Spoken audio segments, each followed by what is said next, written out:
It's been nearly half a century since President Lyndon Johnson's 1965 speech at Howard, the historically black college here in Washington. Johnson had signed the Civil Rights Act a year earlier, and he'd signed the Voting Rights Act 2 months later. And he used the speech to talk about what the government should do next on behalf of blacks. This was merely the end of the beginning, he said, quoting Churchill.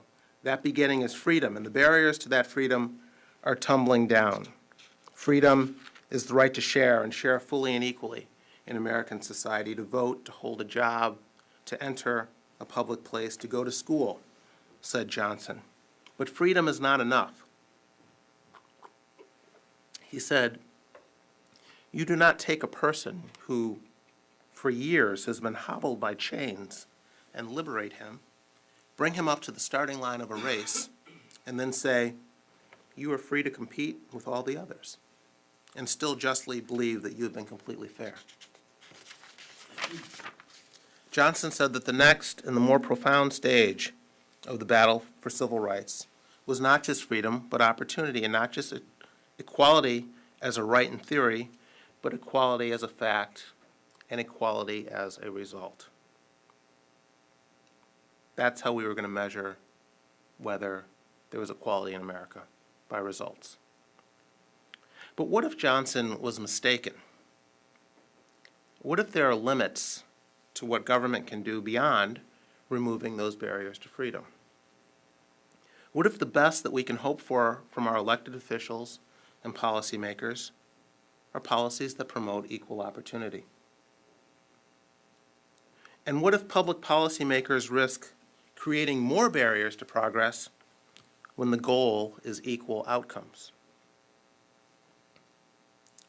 The civil rights struggles of the mid-20th century were liberalism at its best. The efforts culminated in the passage of the Civil Rights Act and later the Voting Rights Act, which outlawed racial discrimination in employment and education and ensured the ability of blacks to register and vote. All Americans can be proud of these accomplishments. But what about the social policy and thinking that arose from the ruins of Jim Crow? Good intentions aside, which efforts have facilitated black advancement and which efforts have impeded it? In 1988, nearly a quarter of a century after the Great Society initiatives were launched, Nathan Glazer published The Limits of Social Policy, a critical assessment of 2 decades worth of programs that were premised on the liberal belief that government action is the best way to improve the lot of blacks. Quote, against the view that to every problem there is a solution, I came to believe that we can only have partial and less than wholly satisfying answers to the social problems in question, said Glazer. Whereas the prevailing wisdom was that the social policies would make steady progress in nibbling away at the agenda of problems set by the forces of industrialization and urbanization, I came to believe that although social policy had ameliorated some of the problems we had inherited, it had also given rise to other problems, no less grave in their effect on human happiness.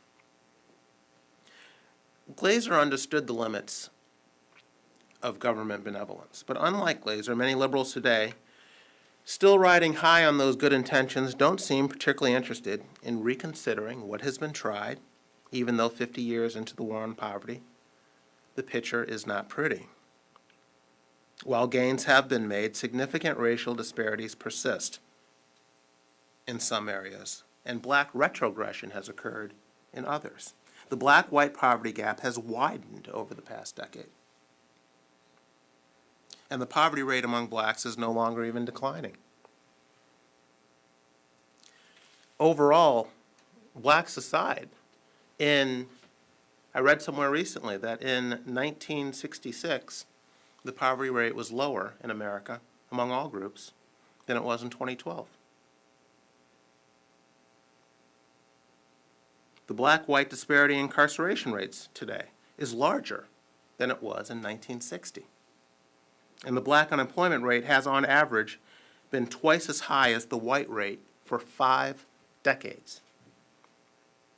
Now, confronted with these statistics, liberals continue to push for the same solutions that clearly have not worked before.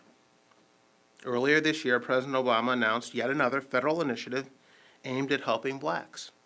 He called for more preschool education, even though studies, like the one on Head Start, released by his administration in 2012, have found, quote, no significant impacts in education from such programs.